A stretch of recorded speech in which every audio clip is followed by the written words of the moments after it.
Chers amis d'Omerta, bonjour, merci de nous rejoindre pour ce nouveau grand entretien. Avant de démarrer, j'ai le plaisir de vous présenter le dernier numéro du magazine Omerta, la guerre des mondes, présent dans tous les kiosques en France, dans plus de 5000 points de vente et sur notre site internet www.omertamedia.fr. Dans ce numéro, des exclusivités. D'abord nos reportages à Bakhmout, sur la ligne de front, sur les premières lignes russes face à l'armée ukrainienne, mais aussi à Gaza et sur la route de la drogue aux États-Unis.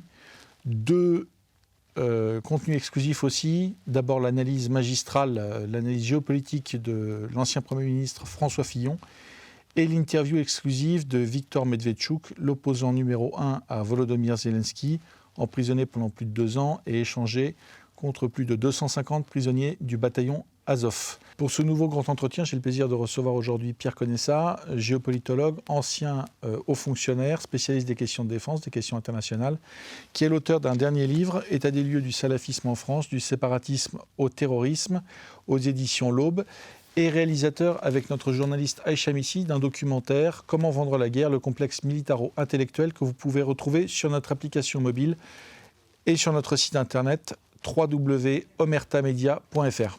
La première question, Pierre, elle concerne un de vos passages médiatiques sur BFM TV il y a quelques semaines. Ce passage a suscité un certain émoi au sein de la chaîne et a suscité autant de critiques que de déclarations de soutien. Vous avez parlé à propos de la situation à Gaza et du déplacement de la population gazaoui vers le sud du pays, d'une épuration ethnique. Alors je voulais savoir, avec le recul, comment vous avez pris un petit peu cette mini-tempête médiatique au cœur de laquelle vous êtes trouvé. Est-ce que vous regrettez votre analyse, vos propos, et qu'est-ce que vous pouvez en dire avec un peu de recul ? Bon, d'abord le contexte, effectivement, on était dans les mois suscités par les massacres de début du Hamas. Donc effectivement, on comprend que cet émoi suscite ces réactions qu'on a eues un peu partout, avec des horreurs filmées, etc., etc.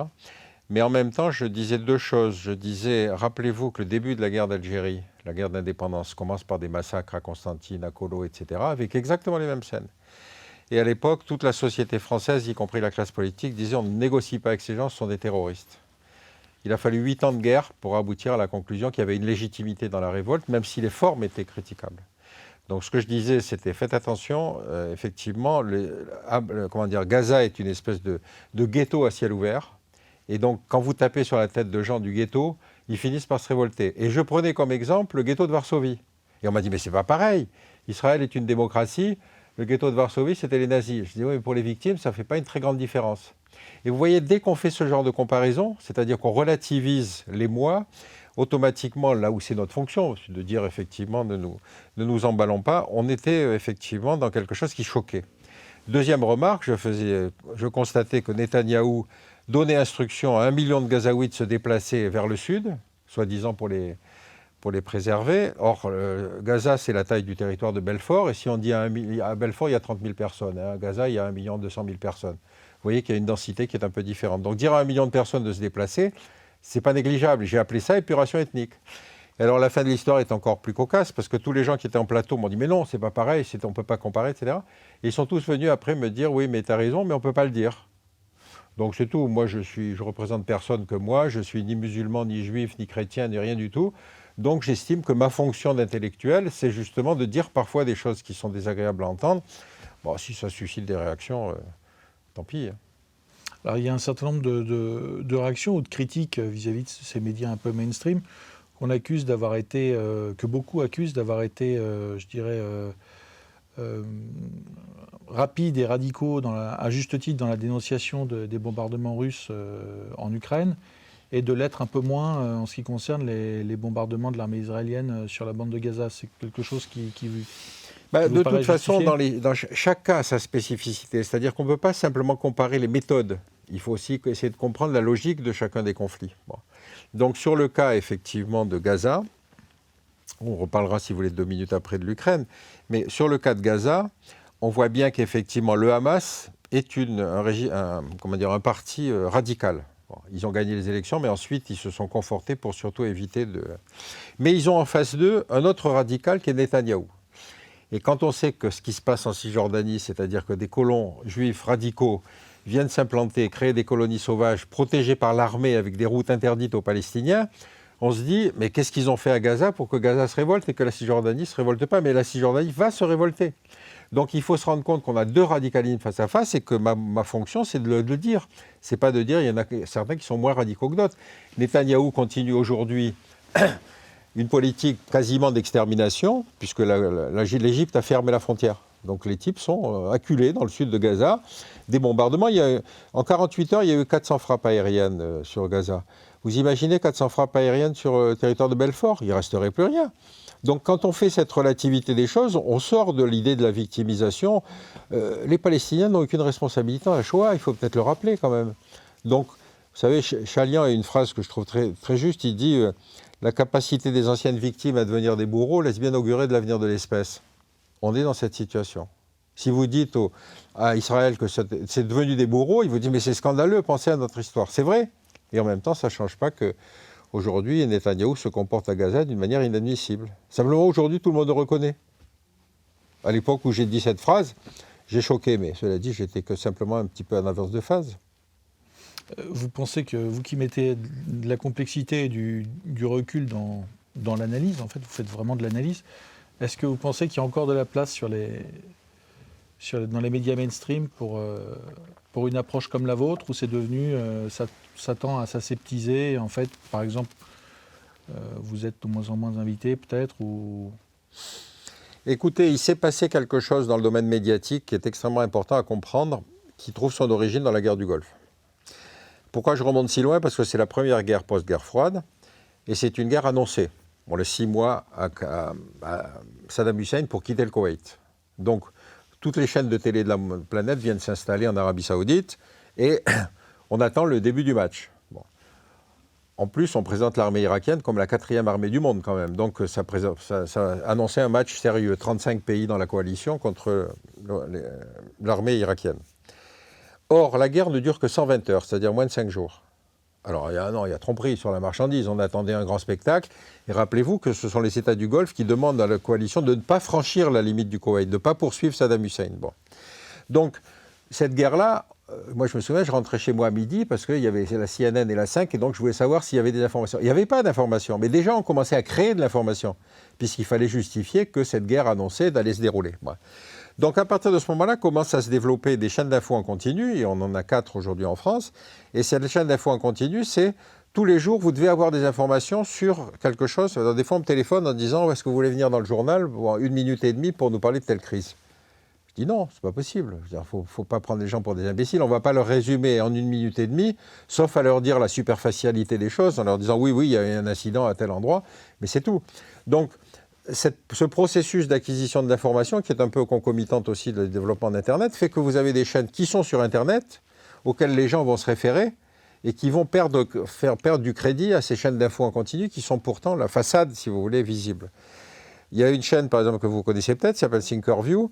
Thinkerview, moi j'ai fait une interview, j'en suis à 1,4 million de consultations. Jamais j'ai fait ça sur une chaîne d'infos en continu. Donc il y a une espèce de basculement, si vous voulez, du paradigme de l'information. Et vous voyez bien que dans la crise de Gaza, vous avez des gens qui aujourd'hui ont des positions qui étaient inadmissibles il y a quelques années. Même dans les universités américaines. Pourtant on se dit, dans les universités américaines, il y avait un lobby qui était très efficace et qui soutenait systématiquement Israël. Donc il y a quelque chose qui est en train de changer, à la fois dans le mode d'information et dans l'approche de la crise. Et puis pour en revenir à l'Ukraine, l'autre aspect, si vous voulez, qui est extrêmement intéressant aussi, c'est donc qu'on a quand même un vieux passif, si vous voulez, d'ennemis russes. La Russie, ça faisait quand même partie de notre pensée géostratégique pendant 50 ans, donc on ne peut pas changer d'un coup comme ça. Si on fait un rapide flashback sur la Russie passe de Gorbatchev, qui va faire dissoudre l'URSS, à Yeltsin, qui arrive à sauver contre le coup d'État militaire, mais Yeltsin est un ivrogne. Il arrivait à des conférences internationales, il était bourré comme un Polonais, mais ce n'était pas un Polonais, c'était un Russe. Donc il arrivait, mais il était bourré, il y avait des interviews où il titubait. Bon. Que les Russes aient eu le sentiment que ce type leur avait sauvé la mise, mais qu'en même temps il était totalement incapable de gouverner ce pays, c'est le moment où tous les oligarques pillent le pays. Hein? Rappelez-vous que quand Poutine prend le pouvoir, on va enfin avoir un mec qui est sérieux, qui fait du sport, qui ne boit pas. Et donc pour les Russes, et puis rappelez-vous que le premier procès qu'il fait contre Khodorkovsky, c'était un mec qui était milliardaire à 25 ans, c'est-à-dire qu'il s'était accaparé le pétrole russe. Donc vous comprenez bien que pour les Russes, Poutine a une notoriété et une espèce de sérieux. Deuxième chose, l'Ukraine. L'Ukraine est un pays dont les frontières n'ont pas cessé de se déplacer tout au long du XXe siècle.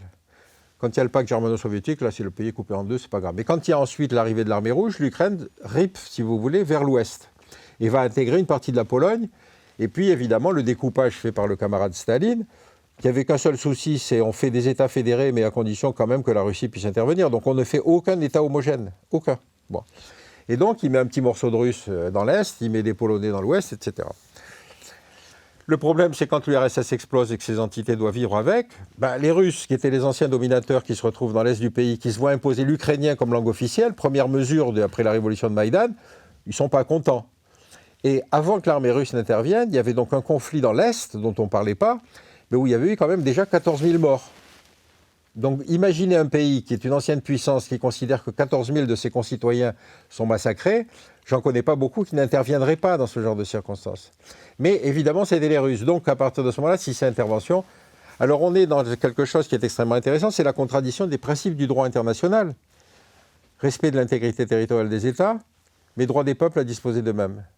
Alors lequel des principes vous défendez dans le cas de l'Ukraine? Vous défendez le droit des Russes de faire sécession, ou vous défendez l'Ukraine dans ses frontières actuelles? Donc, encore une fois, quand on vous dit défendre l'intégrité territoriale de l'Ukraine, vous dites « ouais, mais de quelle Ukraine vous parlez ?» Et ça, si vous voulez, sont des complexités qui ne se prêtent pas au débat médiatique. Oui, ce que vous dites, c'est que mais cette tendance, un peu cette confusion, elle est créée et comment dire, entretenue par les Occidentaux, parce que prenez l'exemple de l'Ukraine, il y a aussi l'exemple du Kosovo. Je veux dire, la position occidentale est un peu à géométrie variable. De temps en temps, c'est la souveraineté, l'intangibilité des frontières. De temps en temps, c'est le droit des peuples à disposer d'eux-mêmes. Et finalement, les Russes ou d'autres pays s'adaptent un peu. Il y a une période d'observation. Ils ont considéré, à tort ou à raison, qu'ils avaient été floués par les Occidentaux. Et maintenant, finalement, l'impression qu'ils ont décidé de faire leur propre agenda et de décider en leur âme et conscience de ce qu'ils allaient faire. Oui, parce que, si vous voulez, on ne s'est pas rendu compte, je crois, que ce XXe siècle, c'était à la fois l'extraordinaire puissance de l'Occident et en même temps la préparation du déclin. Pourquoi ? Début du XXe, l'Occident triomphant. On a colonisé la planète, on a les deux seules démocraties avec les États-Unis et avec l'Angleterre et la France, etc. Bref. Première guerre mondiale, guerre européenne, 20 millions de morts. Deuxième guerre mondiale, 50 millions de morts. Vous comprenez qu'effectivement, il peut y avoir une crise de conscience, surtout que, rappelez-vous, qu'après la Seconde Guerre mondiale, on est en plein procès de Nuremberg. Et pendant le procès de Nuremberg, on va reprendre la recolonisation. Émeute de Sétif, 3 000 morts, bombardement d'Haïphong par un ancien compagnon de la Libération, l'amiral d'Argentlieu. C'est-à-dire que vous voyez comment on vit cette espèce de contradiction. On est le camp du bien, on va juger les massacres faits par les nazis, mais on va pratiquer dans la guerre de décolonisation les mêmes choses. La torture, le bombardement de populations civiles, les regroupements de populations, etc. Mais on ne va jamais créer un tribunal de Nuremberg pour nous, puisque nous sommes le camp du bien. C'est là que, si vous voulez, le complexe militaro-intellectuel, enfin je veux dire, c'est surtout après 91. Mais là, on est en pleine, si vous voulez, légitimité de quelque chose qui est une construction artificielle. Puisque la colonie était à nous avant et que, par exemple, les Japonais envahissent l'Indochine, eh bien donc l'Indochine était française, il faut reprendre l'Indochine. Vous voyez ? Donc on est sur des hiatus comme cela. Et encore une fois, on va bien juger les autres, mais on ne va pas se juger soi-même. Dans le procès de Tokyo, il s'est passé un phénomène très intéressant. Les Alliés avaient associé un juge indien, un juge philippin, parce que les deux pays avaient collaboré dans la lutte contre donc il y avait les vainqueurs plus ces deux pays. Le juge indien, qui s'appelait Narendra Pal, a fait capoter complètement le procès. Pourquoi ? Parce qu'il a dit, mais attendez, vous êtes en train de reprocher au Japon d'avoir attaqué la Chine, mais vous les avez mis sous embargo, c'est-à-dire qu'ils n'avaient pas d'autre solution. Donc c'est nous qui avons décidé cet embargo. Enfin, c'est vous, Occidentaux, qui avez décidé cet embargo. Et donc que le Japon ait réagi par quelque chose qui était une levée de l'embargo et une attaque, c'est pas totalement incompréhensible. Alors vous n'aviez pas d'intérêt particulier en Chine. Deuxième chose, il dit, mais vous reprochez au Japon de vouloir faire des colonies, mais vous êtes vous-même puissance coloniale. Et donc vous êtes effectivement, quand par exemple le Japon envahit l'Indochine, l'Indochine est vichiste, donc elle est alliée des Allemands, donc vous ne pouvez pas considérer que c'est une agression. Et ce juge a été extrêmement intéressant parce que, si vous voulez, il a donné le premier point de vue tiers-mondiste sur quelque chose où, encore une fois, les Occidentaux étaient installés dans leur bonne conscience. Et donc, le procès de Tokyo, vous savez, s'est terminé un peu en eau de boudin, parce que finalement, l'empereur, on l'a mis de côté pour ne pas toucher à la structure sociale du Japon. On a condamné l'amiral Tojo et quelques-uns, mais enfin, dans l'ensemble, si vous voulez, il n'y a pas eu l'équivalent du processus qui s'est passé en Allemagne. Pourquoi ? Parce que les révisionnistes japonais se sont servis de l'intervention de Narendra-Pal pour dire « mais ce n'est pas nous qui avons déclenché la guerre, c'est les Occidentaux ». Vous voyez comment finalement, dans un débat, un argument qui est légitime peut être perverti, si vous voulez, dans un débat où, encore une fois, ce n'est pas la connaissance scientifique d'un sujet qui prévaut, c'est l'approche politique. Et nous, on vit complètement là-dedans. Vous pensez que les pays ou ceux qui aujourd'hui contestent l'hégémonie occidentale, la vision occidentale du monde, la volonté d'imposer ses valeurs, d'imposer la démocratie, est-ce que vous pensez qu'ils remontent aussi loin dans l'histoire ? On pourrait prendre aussi l'exemple des bombardements à Hiroshima et Nagasaki, avec il n'y a jamais eu de mea culpa ou même de regrets formulés par les Américains. Est-ce que vous pensez que l'histoire longue comme ça, ça peut marquer aujourd'hui tous ces peuples et tous ces pays qui... Moi, je suis moins critique sur l'utilisation de la bombe, parce que, si vous voulez, la bombe va tuer moins que les bombardements aériens qu'on va faire sur l'Allemagne nazie. Bon, donc, est-ce que vous prenez le critère du massacre ou est-ce que vous prenez le critère du changement de paradigme que constitue l'utilisation du nucléaire ? On pourrait prendre les deux d'ailleurs, pour dire qu'il n'y a pas eu de mea culpa américain. Bien sûr, mais si vous voulez, c'est comme quand vous parlez d'un massacre. Bon, si vous n'annoncez pas un génocide, c'est pas sérieux. Hein. Donc aujourd'hui, le génocide est la version basse du massacre, si vous voulez.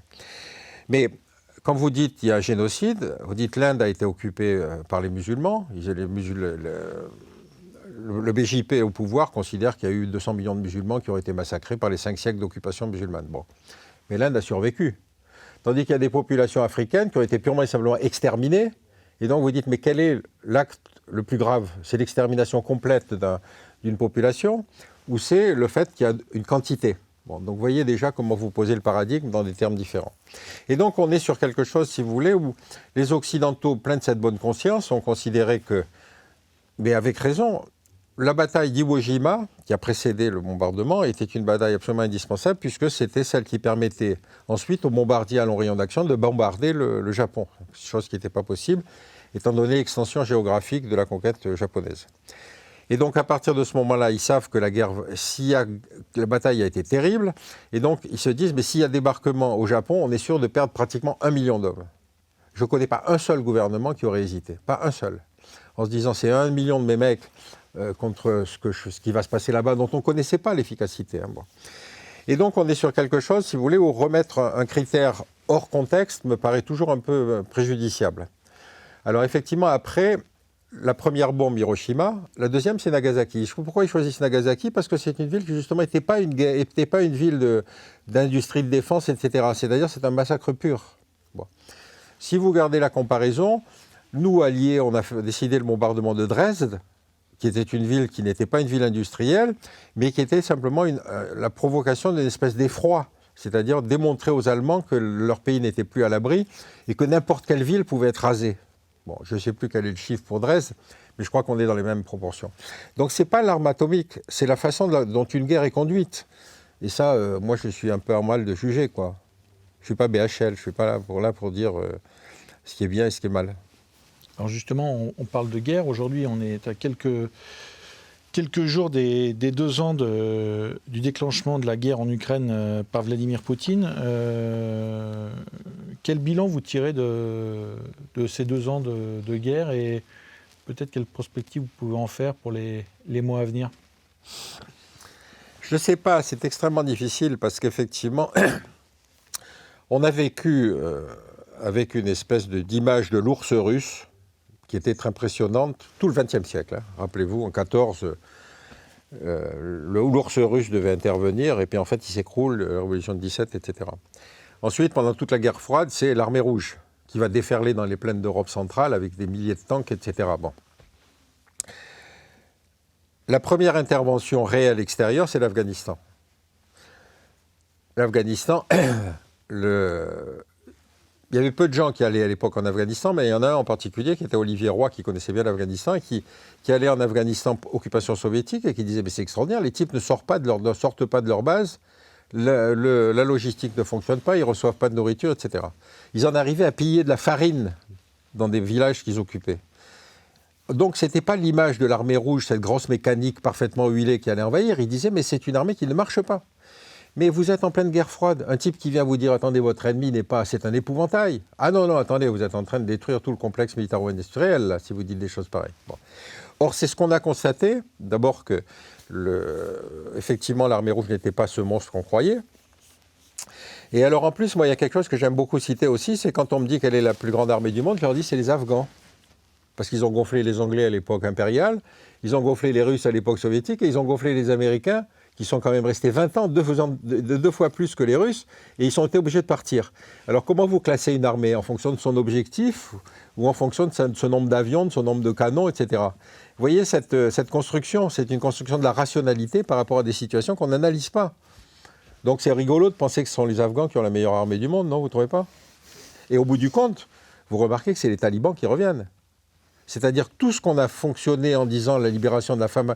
Vous savez, quand les Américains envahissent l'Afghanistan, comme effectivement ça ne marchait pas aussi bien qu'on croyait, ils mettent sur la table l'idée de la libération de la femme afghane. Ah ouais, ça c'est un thème qui marche aux États-Unis, la libération de la femme afghane. Mais quand vous êtes allé en Afghanistan et que vous savez qu'une femme n'a un statut que si elle est intégrée dans un clan, qu'elle est protégée par des hommes, etc., la libération de la femme afghane, c'était pour des images américaines. Et en fait, les femmes qui s'exposaient sont des femmes qui ont été obligées de quitter ensuite l'Afghanistan. Parce qu'on ne transforme pas une société par la guerre. On la détruit, mais on la transforme pas.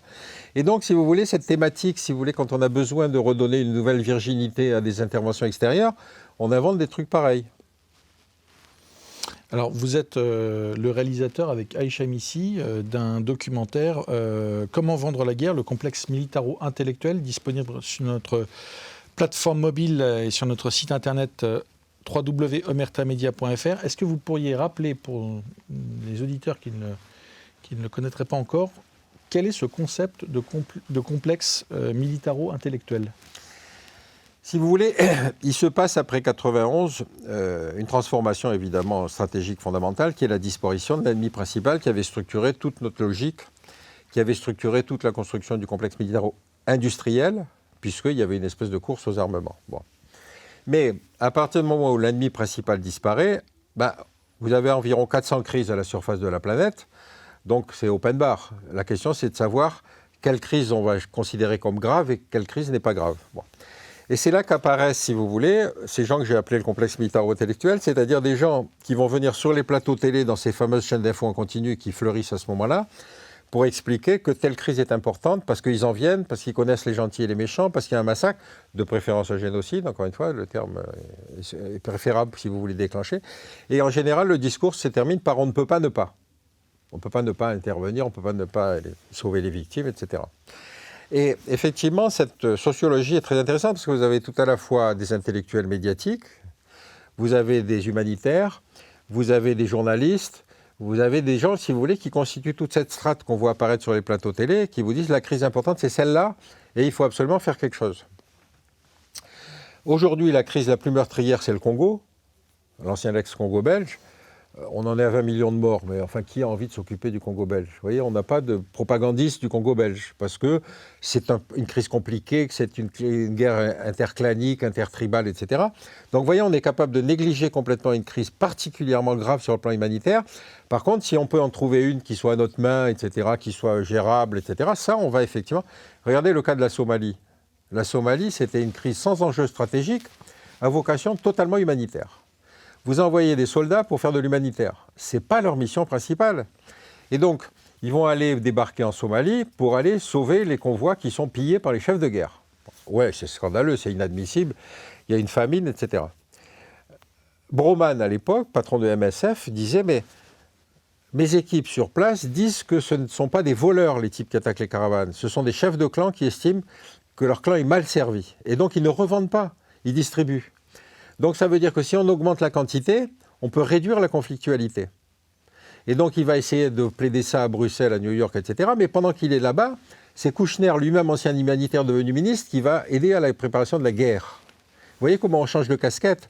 Et encore une fois, ce n'était pas un enjeu stratégique. La preuve, c'est que quand les Américains considèrent qu'ils ont besoin du port de Mogadiscio pour débarquer de l'aide humanitaire, ils vont s'attaquer au fief du général Haïdid, chef de guerre comme un autre. Le mec les attend dans leur QG. Les Américains vont faire une opération hollywoodienne avec des hélicoptères que Haïdid va abattre. 20 djihadistes tués, les Américains se retirent sans même nous informer, nous Français.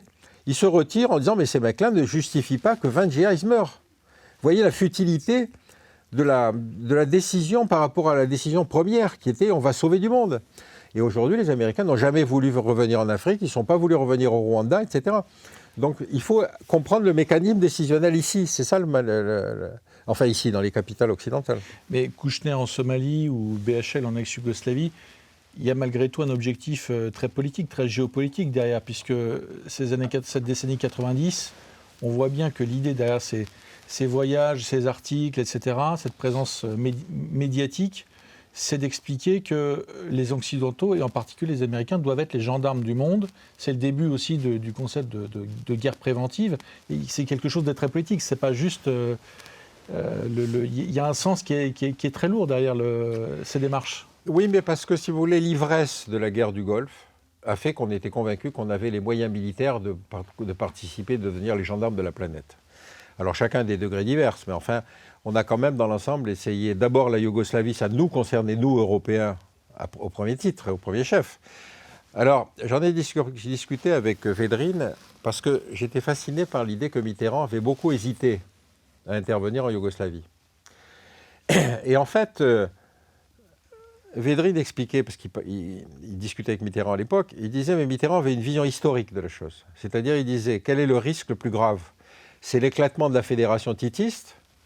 Bon, c'était les Serbes avaient la priorité, mais enfin, c'était la fédération, ou alors l'éclatement. L'éclatement, on ne sait jamais ce que ça va provoquer, des guerres civiles, des massacres. Et donc, il a longtemps hésité parce qu'il ne savait pas quel était le risque le moindre pour l'Europe. Mais ça, c'est un véritable homme politique. Ce n'est pas un homme qui réagit parce que tout à coup, BHL apparaît sur un plateau télé. Donc, ses successeurs étaient des gens qui n'avaient pas cette vision historique. Mitterrand, on en pense ce qu'on en veut, mais enfin, c'était l'homme de Vichy d'abord, de l'Algérie française ensuite, et puis ensuite devenu socialiste. Enfin, et vous voyez, on est dans ces trajectoires humaines où les gens n'ont pas une trajectoire linéaire. Il n'y a que De Gaulle qui a une trajectoire linéaire. Lui, on sait où il commence et on sait où il va finir. Mais vous voyez ce que je veux dire? Cet aléa politique fait que par rapport à une crise donnée, quand on n'a pas de raisonnement qui soit ancré dans une analyse de base avec une vision historique, c'est vrai qu'on peut décider n'importe quoi. L'exemple le plus caractéristique, c'est effectivement après le 11 septembre.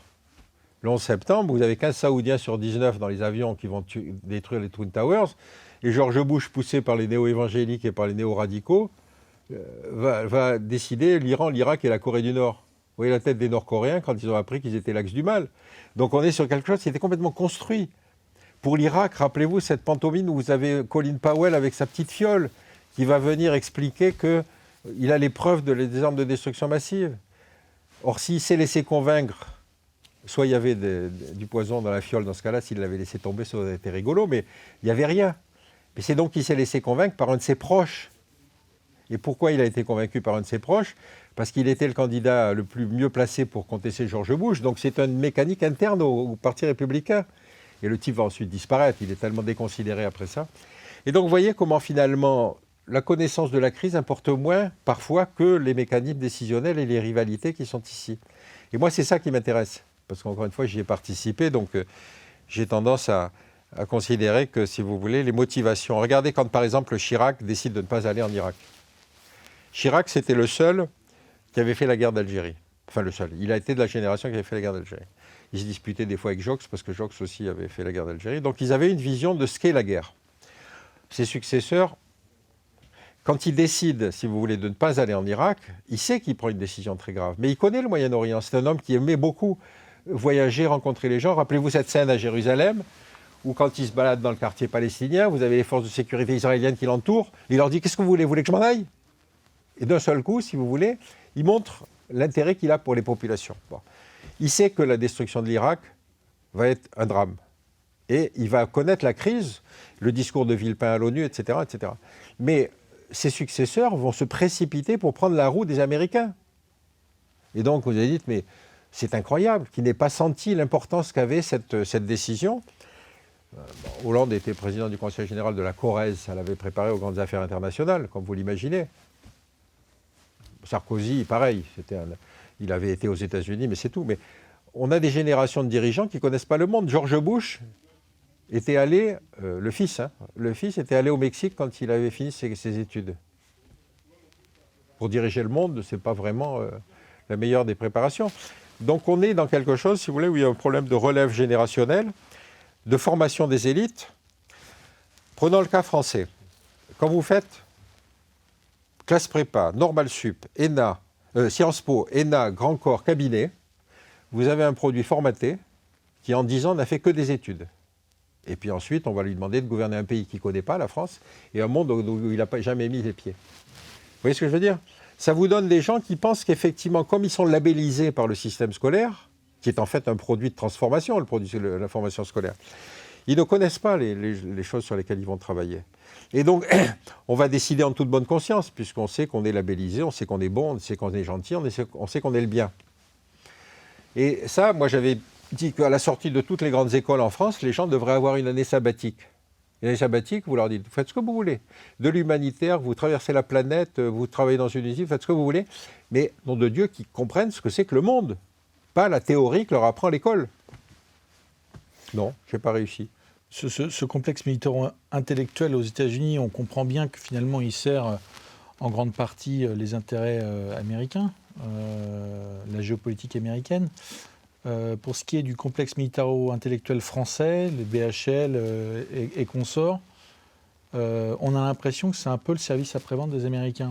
On a du mal à trouver, comme outre-Atlantique, les intérêts français dans leur démarche depuis 20 ou 30 ans, que ce soit l'Irak, que ce soit la Syrie, etc. On a l'impression que c'est toujours faire le service après-vente pour les Américains. Vous êtes d'accord avec ça ? Je crois qu'il y a une différence fondamentale entre les États-Unis et la France, c'est que les Américains n'ont pas cette catégorie des intellectuels parisiens. Pourquoi? Parce qu'il y a la côte Est, il y a la côte Ouest, enfin, le côte Ouest regarde vers l'Asie, la côte Est regarde vers l'Europe, etc. etc. Bon. Et puis vous avez le Middle West, où alors, c'est la vacuité intellectuelle totale. Bon. Et donc vous avez en France cette concentration parisienne qui fait que si vous êtes un intellectuel parisien, vous avez une légitimité, si vous voulez, et si vous êtes dans le 5e, 6e, 7e arrondissement, c'est encore mieux. Bon. Je plaisante qu'à moitié, c'est-à-dire qu'effectivement, les intellectuels français ont quand même cette caractéristique dans tout le XXe siècle d'avoir été la conscience morale de la France, mais en étant complètement myopes. Parce qu'ils critiquaient le système avec raison, ils critiquaient la colonisation, ils critiquaient la responsabilité dans les guerres, mais en étant complètement aveugles sur ce qui se passait en Europe de l'Est. Bon. Et donc, le grand intellectuel de l'époque, c'était Sartre, qui va recevoir le prix Nobel, etc. Mais il a été tout, il a été Stahl, il a été maoïste, il a été Khmer Rouge. Alors vous dites, c'est quand même troublant. Maintenant que Raymond Aron meurt, tout le monde lui rend hommage en disant qu'il avait raison. Donc vous avez quand même une responsabilité des intellectuels qu'on retrouve d'ailleurs aujourd'hui. Hein.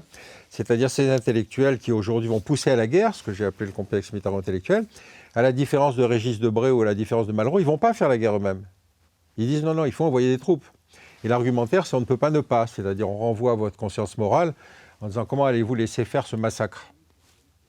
Mais je vous dis, le massacre du Congo, il ne gêne personne. Donc cette médiatisation est très importante parce que c'est l'accès au plateau télé. Et sur le plateau télé, vous pouvez à ce moment-là montrer que vous êtes un penseur de la réalité. Alors justement, revenons sur l'Ukraine. Est-ce que, selon vous, ce complexe militaro-intellectuel nous a bien vendu la guerre en Ukraine depuis 2 ans? Il faut dire que Poutine nous a un peu pris de vitesse quand même, hein, parce qu'on ne s'intéressait pas à l'Ukraine. C'est-à-dire, c'est encore une fois, c'est 14 000 morts à la frontière. C'est pas une guerre qui se vend. On dit, ouais, les mecs imposent l'ukrainien comme langue officielle. Oui, c'est la révolution qui est... la révolution de Maïdan va virer un des derniers technocrates, des derniers apparatchiks, si vous voulez, de ces anciens pays de l'URSS. Donc, on a plutôt une sympathie pour ce pays. Et puis, effectivement, ce conflit, qui est un conflit de basse intensité qui se passe sur la frontière Est, après tout, on se dit, c'est pas grave, ça va se régler. Mais donc, à partir du moment où on ne regarde pas comment c'est vécu en Russie, on va tout à coup être surpris par le fait que Poutine va intervenir. Cela dit, il intervient dans des conditions militaires qui laissent pantois, parce qu'on se dit, mais attendez, si l'armée rouge était vraiment cette espèce de monstre sur lequel on a raisonné pendant des siècles, encore une fois, on a la même démonstration qu'en Afghanistan, c'est-à-dire que finalement, il n'y arrive pas. Il n'y arrive pas. Alors, effectivement, le fait que, si vous voulez, on veuille aider l'Ukraine, en l'espèce, c'est plutôt une bonne position. Le fait qu'on envoie effectivement en Ukraine du matériel, parce que, rappelez-vous, quand l'URSS explose, il n'y a pas d'armée ukrainienne. Même ce qu'on a connu en Arménie, en Azerbaïdjan, il y avait des séquelles de l'armée rouge, mais il n'y avait pas d'armée à proprement constituée. Donc une grande partie de ces conflits vont être des conflits bricolés. Et ce qui se passe en Ukraine, c'est qu'effectivement, il n'y a pas d'armée ukrainienne. Donc il y a nécessité d'aider un pays. Et encore une fois, on est à l'articulation de ces deux principes du droit international. Le droit à la défense de l'intégrité territoriale d'un État, membre de l'ONU, l'Ukraine, et le droit des peuples à disposer d'eux-mêmes. Donc que faire des russophones de l'Est ? Bon. Et donc, nous, on a tranché, intégrité territoriale. Mais en face, on a effectivement des gens qui disent, oui, mais respect des minorités. Bon. Donc, sur le fond, c'est vrai que moi, j'apprécie assez le fait que Macron continue à garder le contact avec Poutine. Pourquoi diaboliser ? C'est avec lui qu'on négocie. Si on ne négocie pas avec son ennemi, on négocie avec personne. Si c'est pour se retrouver entre soi, et avec Trump, je préfère qu'on discute avec Poutine, si vous voulez. Donc, vous voyez cette idée, encore une fois, qu'on va censurer, gérer, définir ici les conditions, c'est un truc qui mérite profondément. Donc effectivement, si on peut faire de la Russie l'ennemi absolu, ça limite l'étendue du débat. Or, il y a quand même une petite légitimité quand même dans l'attitude des Russes à l'égard de ce qui se passe en Ukraine. Parce qu'on a l'impression que finalement, je voulais dire, les grandes puissances ont un pragmatisme incroyable et constant, et que les Français sont systématiquement un peu en décalage avec la réalité. Par exemple, on se fait sortir d'Afrique de l'Ouest, du Burkina Faso, du Niger, du Mali, etc. Les Américains font mine de s'offusquer des changements de régime, mais ils sont présents, ils restent, ils maintiennent une présence. Nous, on a l'impression qu'on est sorti systématiquement... Je suis un peu plus critique que vous sur les Américains, parce que je vous dis cet exemple de Somalie. Après ça, ils ont dit non, l'Afrique, ça ne nous concerne pas, on n'interviendra plus. Et je vous dis, quand il y a eu l'opération turquoise pour aller essayer de sauver, d'empêcher le génocide au Rwanda, les Américains ont refusé d'y aller. Rien ne vaut la mort d'un GI, il faut vraiment qu'il y ait des enjeux stratégiques significatifs. Bon. Et donc, on est sur quelque chose, si vous voulez, où le réalisme américain est quand même tempéré par l'idée qu'après tout, les motivations, le risque de perte de soldats, etc., sont des critères qui sont, et puis la défense de la femme américaine, sont des critères spécifiquement américains. Bon. Nous, on est effectivement dans une politique de suivisme. On ne peut pas faire autrement. La dernière fois qu'on l'a fait, c'est Chirac. Quand Chirac décide de ne pas aller en Irak, les sanctions sont tombées immédiatement. C'est-à-dire que les Américains nous ont punis de ne pas avoir voulu aller en Irak. Donc on se dit, mais alors c'est ça les alliés. Et puis je vous dis, les deux successeurs se sont précipités pour aller rattraper la roue des Américains. Donc c'est vrai, vous avez raison, il y a quelque chose qui est une absence de réalisme enfin en tout cas de l'absence de distanciation dans le processus décisionnel français. Et puis l'autre question que vous posez, c'est-à-dire le bilan de l'Afrique aujourd'hui, il est assez pathétique. Puisque finalement, on intervient rapidement au Mali pour... Alors, bon, reprenons au début quand même, il y a ce grand succès de BHL d'aller détruire le régime de Kadhafi. Hein. Il revient, il y a une insurrection populaire en Libye qui conteste Kadhafi. BHL, qui a beaucoup d'argent, se paye son voyage, il va voir les insurgés, il revient à Paris, il convainc Sarkozy que la révolution est en marche. Bon. Effectivement, on obtient une résolution de l'ONU pour empêcher les Libyens d'utiliser leur force aérienne. Et donc, vous avez une résolution franco-anglaise qui fait que les avions français et anglais doivent empêcher les avions libyens de décoller. Mais enfin, ça n'empêche pas que la situation à la Révolution ne progresse pas. Et donc, vous avez cet extraordinaire esbrouf qui va être monté je ne sais par qui, expliquant qu'il y a une colonne de chars qui est en train d'aller vers Tripoli, qu'il va donc y avoir un massacre. Et donc, on va donner instruction aux pilotes des avions français et anglais de bombarder, alors que ce n'était pas leur mission onusienne, de bombarder cette fameuse colonne de chars. Vous connaissez la fin de l'histoire, Kadhafi est intercepté par les révolutionnaires, il va être lynché, etc. Mais on a créé une espèce de vide politique. Vide politique où vous avez effectivement la Libye de l'Est contre la Libye de l'Ouest, etc. Mais là, 2 ans après ça, BHL fait dans une interview un propos que j'ai trouvé scandaleux, il disait « Tant mieux si j'y suis pour quelque chose ». Donc vous voyez ce que ça veut dire ? Ça veut dire que BHL est ce que j'ai appelé un intellectuel téphale, c'est-à-dire qu'aucune critique n'accroche. pouvez lui dire, il y a 2 ans, vous disiez ça, aujourd'hui, vous dites le contraire, vous avez provoqué une catastrophe. Non, non, non, j'avais raison à ce moment-là, j'ai raison aujourd'hui. Et ça, c'est quelque chose qui est spécifique aux intellectuels français. Je vous ai cité l'exemple de Sartre. Après avoir été stalinien, on pouvait penser qu'il n'allait pas devenir maoïste. Non, non, non, il va s'enferrer là-dedans. Et donc, ce rôle des intellectuels est spécifique à la France. Il n'est pas de même nature, encore une fois, aux États-Unis. Même en Angleterre, il n'est pas de même nature. Et donc, on est sur quelque chose, si vous voulez, qui est assez fascinant parce que on a une nouvelle génération d'intellectuels qui me semble, à mon avis, un peu plus prudent, mais on a surtout un discrédit de la classe politique. Regardez, aux dernières présidentielles, les 2 forces politiques traditionnelles, les républicains et les socialistes, s'écroulent complètement. 1,5 et 2%.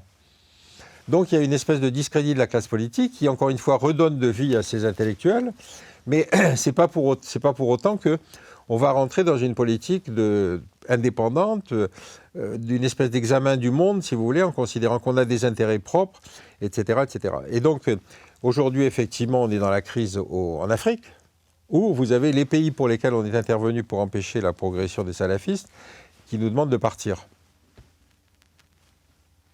Je dis, il y a un système hérité aussi du général de Gaulle qui était la France-Afrique, c'est-à-dire qu'il y avait toute une chaîne de commandement qui était spécifique et qui se rattachait directement à l'Élysée. Les affaires africaines, c'était l'Élysée. Bon.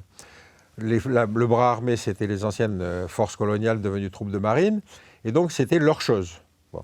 Donc pendant des années, effectivement, on a empêché des coups d'État, on a provoqué des coups d'État, etc., etc.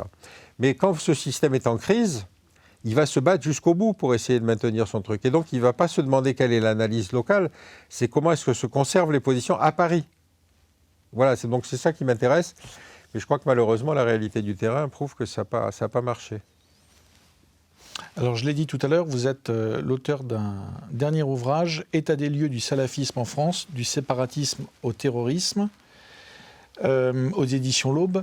Est-ce que vous pourriez nous expliquer quelle est la raison, vous revenez un peu à vos premiers amours, parce que vous êtes on peut dire un spécialiste de l'islam et de la tendance wahhabite, de la tendance salafiste. Pourquoi avoir écrit ce livre Moi, j'ai été frappé, si vous voulez, par 2 choses. D'abord, des attitudes d'enfants dans le cadre de l'école, expliquant qu'il ne fallait pas leur montrer des femmes nues, qu'il fallait des nourritures spécifiques à la cantine, etc., etc.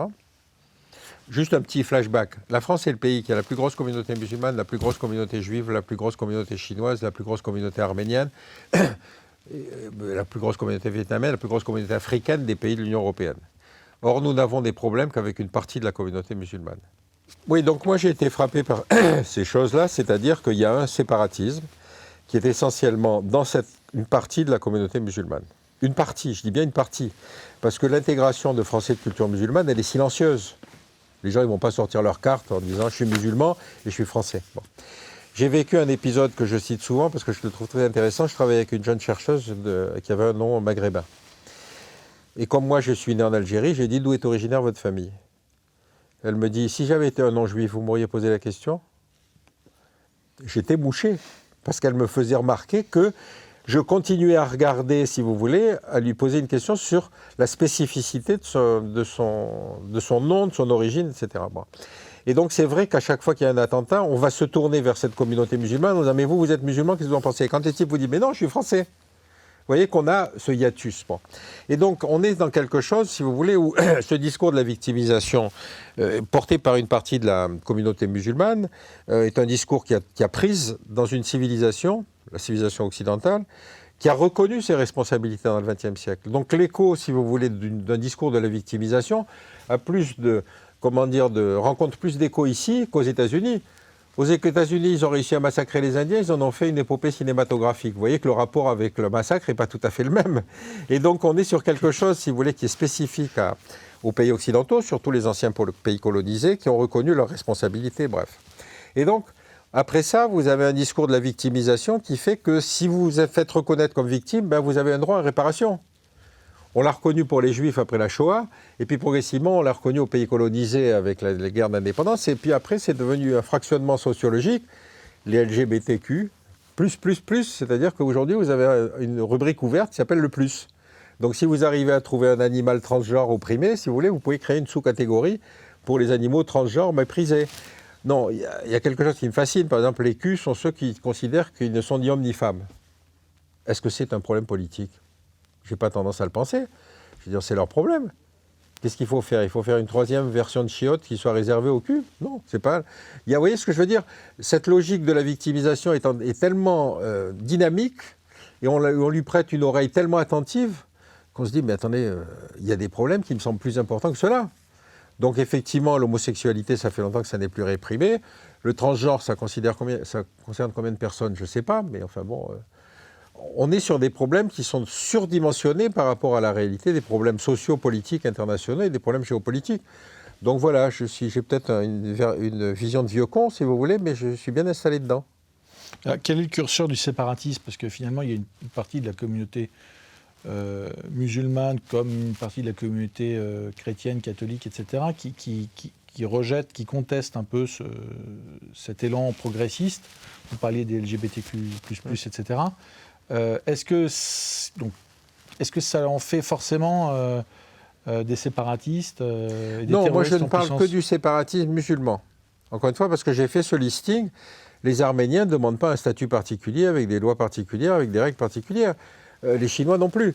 Donc pourquoi j'ai insisté sur ce séparatisme? Parce que je pense que c'est ça qui prépare, si vous voulez, par le discours de la victimisation, la légitimation de la violence. On a eu 2 épisodes récemment qui sont quand même fascinants. Samuel Paty est égorgé par un enfant d'une famille tchétchène. Alors on s'est dit, pourquoi est-ce qu'ils ont eu le statut de réfugié politique? Mais parce que les Tchétchènes, vous savez bien, les pauvres, ils sont massacrés par les Russes, etc., etc. Donc ils ont eu le statut. Ils habitaient à Évreux, dans un quartier où j'ai moi-même habité, donc ils avaient eu un HLM. Et le gosse qui n'a jamais connu Samuel Paty va se sentir, qui a fait l'école républicaine, il arrive à 2 ans ici. Il a fait l'école républicaine. Et c'est lui qui va aller se motiver seul pour aller découvrir Samuel Paty qu'il ne connaît pas et le décapiter. Et quand il est exécuté par la police, son père le félicite et toute la famille rentre en Tchétchénie. Alors j'ai regardé sur le site du Cour national du droit d'asile pour savoir s'ils avaient fait amende honorable en expliquant qu'il y avait un raté. Non, non, les principes ont été respectés. Le deuxième cas, c'est Lingouche, qui lui va tuer le professeur Bernard. Il est élève dans ce lycée, il le connaît. Et pourtant, il va aller l'exécuter, il va aller l'assassiner. Alors, ni en Tchétchénie, ni en Ingouchie, la politique française est une politique particulièrement anti-musulmane. On n'a strictement aucune politique dans la région. Donc, vous avez bien quelque chose qui est un trou intellectuel dans le système français. C'est-à-dire que si on ne vérifie pas aujourd'hui que des réfugiés sont des réfugiés qui vont respecter les lois de la République, on est en train de créer un phénomène interne, si vous voulez, de dangerosité. Et alors, j'en termine avec le paroxysme des OQTF. Vous savez, OQTF, ça veut dire obligation de quitter le territoire français. C'est-à-dire quelqu'un qui se voit notifier cette chose, théoriquement, a 1 mois pour quitter le territoire. Depuis une jurisprudence européenne de 2015, je crois, la Cour internationale de justice, la Cour européenne de justice a décidé qu'on ne pouvait pas expulser un individu si on n'était pas sûr qu'il serait bien traité dans son pays d'accueil. Première chose, laissez-passer consulaire. Deuxième chose, être bien traité sur place. Vous croyez que les Algériens vont récupérer leurs terroristes qu'on a arrêtés en France? Donc, c'est un système qui est autobloquant. On ne peut plus les expulser. Si on ne peut pas les expulser, ça veut dire que c'est à la charge de la République de leur payer l'hôtel, la nourriture, le blanchissage, etc., etc. Les mecs peuvent recevoir en plus chez eux. Hein. C'est-à-dire qu'ils peuvent continuer à garder leur... Donc, un terroriste condamné, expulsable, inexpulsable, est mieux traité qu'un SDF français. Vous voyez? Donc quand on est dans ces aberrations-là, on peut se dire quand même, il y a peut-être quelque chose qu'il faut changer. S'il faut sortir de la justice européenne, il faut sortir de la justice européenne. Mais je veux dire, on ne peut pas avoir des mecs à Bruxelles qui vivent dans une espèce de monde artificiel où ils ne font que du droit. Que du droit. La réalité, ils s'en foutent. Et donc, il y a un moment où il va falloir faire preuve, si vous voulez, d'indépendance et encore une fois de préserver ce que sont les intérêts nationaux. Les Anglais qui ne veulent pas les gens, ils nous les laissent à Calais. Et nous, on accepte parce qu'ils nous payent de les conserver à Calais. Mais enfin, on voit bien que c'est une espèce de furoncle. Calais. Les gens de Calais s'en plaignent. D'ailleurs, ils disent, les types arrivent, ils sont là, ils n'ont pas de ressources. Qu'est-ce qu'ils ont comme solution? C'est voler, etc., etc. Donc, il y a une espèce de mécanique, si vous voulez, dont on n'a pas mesuré les effets pervers et sur lesquels, il y a un moment où il va falloir faire un point fixe, quoi. Non, moi, je suis en train d'écrire sur quelque chose qui est ce processus de victimisation, si vous voulez, dans lequel on s'est installé. Pourquoi je dis ça? Parce que je me suis amusé, si je peux dire, à recenser les grands massacres de l'histoire de l'humanité. Ce n'est pas un travail très réjouissant, mais enfin... Vaste sujet. C'est un sujet qui, justement, vous montre que tout le monde a des massacres à son actif. les Romains à Numance, si vous voulez, ils vont exterminer toute la population de Numance. Gengis Khan va exterminer un certain nombre de villes d'Asie centrale et il avait une technique très au point parce qu'il libérait un certain nombre des gens de la ville pour les envoyer sur la ville suivante et leur dire regardez, il a détruit toute la ville, donc si vous résistez, c'est ce qui vous arrive. Donc la guerre psychologique, il l'avait inventée. Et donc il y a plein d'histoires comme celle-là.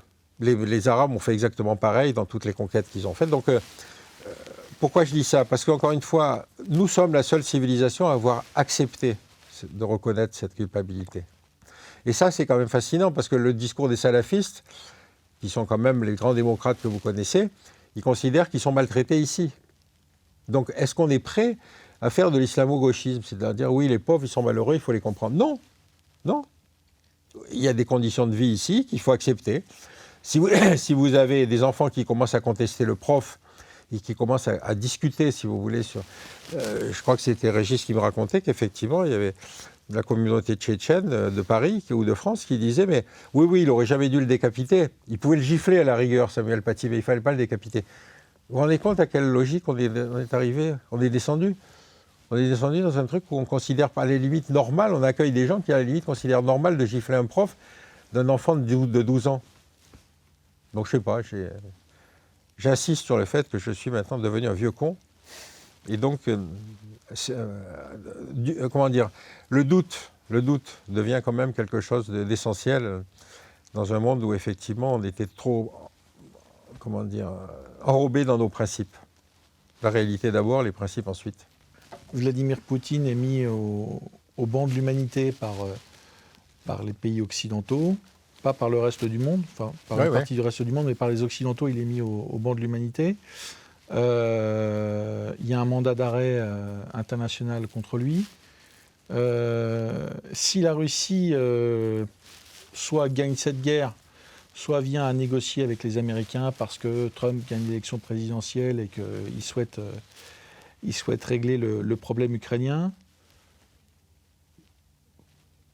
comment le complexe militaro-intellectuel va nous vendre cet accord entre Russes et Américains, entre Russes et Ukrainiens, le retour de Vladimir Poutine dans le concert des nations, etc. Comment intellectuellement, comment rhétoriquement, cela pourra-t-il se passer?